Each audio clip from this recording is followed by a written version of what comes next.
thing I've noticed over the years, talking to thousands and thousands of MBA applicants, is that everybody kind of thinks that the MBA is the finish line. You know, it's like you grind, you get the brand, and then life becomes easier, right? Here's the part that nobody really talks about. The day you graduate, you don't suddenly have less to prove because you have an amazing MBA brand on your resume. In fact, you have much more to prove. You spent 2 years, up to $250,000. You told everyone in your life, this is my next big pivot. And now the market expects receipts. If you're thinking about using an MBA to change your career, the best thing you can do for yourself right now is anticipate that on the other side, as soon as you graduate, it's not gonna be a parade, it's not gonna be caps in the air and beautiful music and cappuccinos everywhere. If you anticipate nothing but a kick in the teeth, you'll have a pretty good picture of the life that awaits you post-MBA. In this video, I'm gonna tell you why post-MBA life is a kick in the teeth. There are 4 big ways, and I'm gonna tell you what you can do now so that you can dodge that kick and actually have a great life after your MBA. Welcome back. I'm Angela, the founder of MBA Protocol. We help humble overachievers like you get into M7 and top 15 programs with scholarships so that you can power a bold career pivot into a career you actually love. That's what I'm here for, and the service that we provide and all the information that I'm giving you on this channel comes not in small part from my own experience getting an MBA from the University of Chicago booth and getting kicked in the teeth multiple times after I graduated. I'd love to help you avoid the naivete and hubris that I carried into my post-MBA career so that you can prepare now. Use the application process to build up the essential skills that are going to make post-MBA life much easier and float into the career you love rather than have to grind and grind and grind yet again.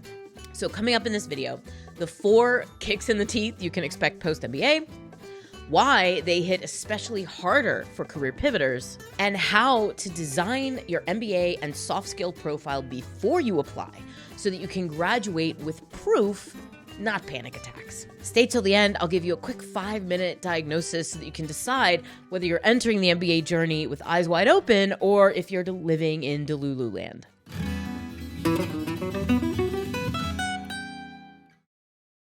Okay, kick in the teeth number 1. You're not special anymore. Right now, part of why you're seeking an MBA is likely because you feel like you've outgrown the environment that you're in.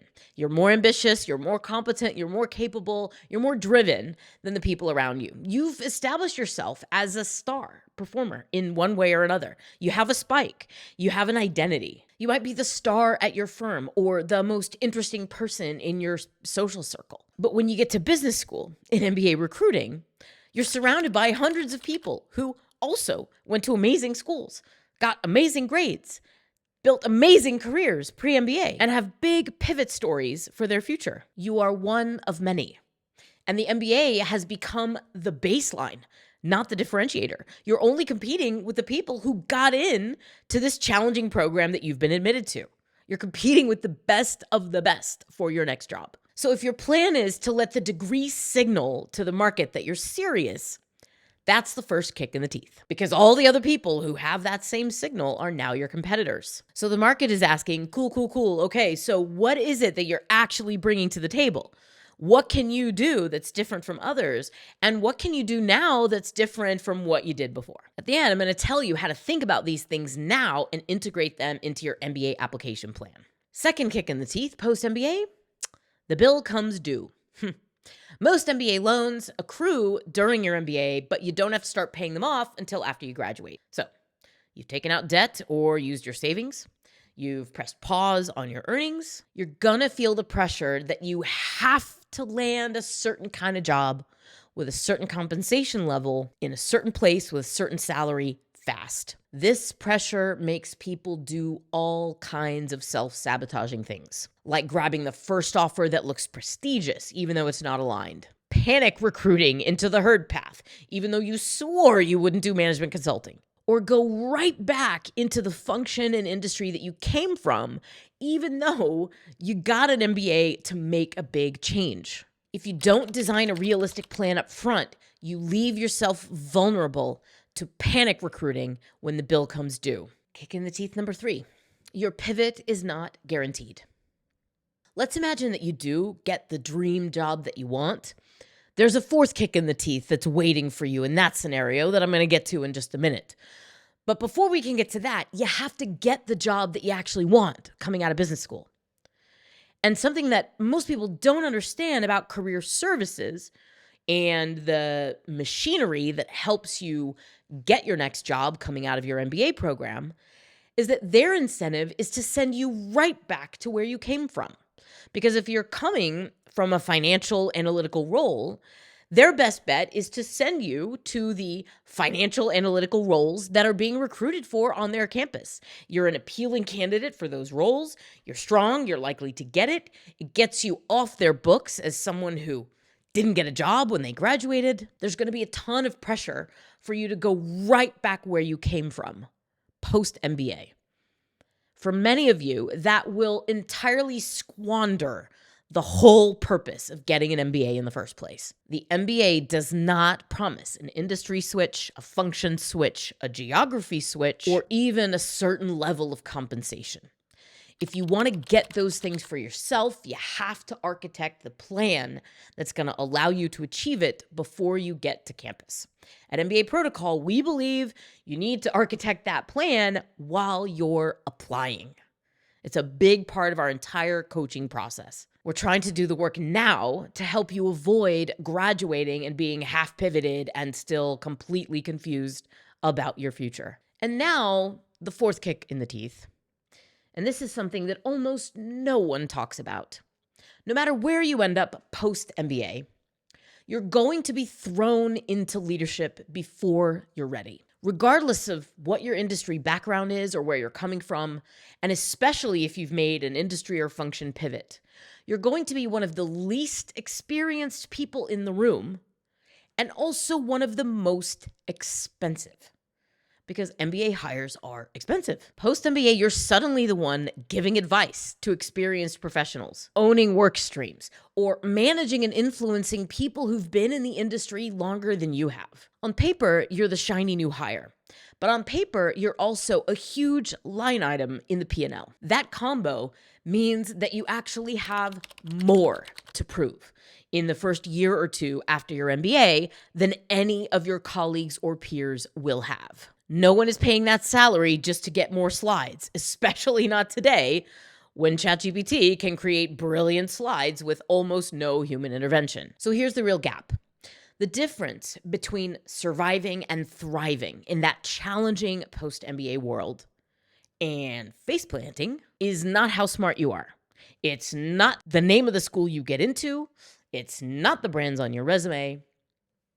It's soft skills. Can you communicate clearly under pressure? Can you think clearly under uncertainty? Can you build trust with people who don't need to listen to you? And can you lead sideways and up, not just down? Don't be one of the thousands of people who thinks I'm just going to get in and figure all that out later. Because if you do, then you're looking ahead to 4 major kicks in the teeth as soon as you get that acceptance letter and in the years that follow. Because the MBA doesn't automatically give you those leadership muscles. You have to build them on purpose.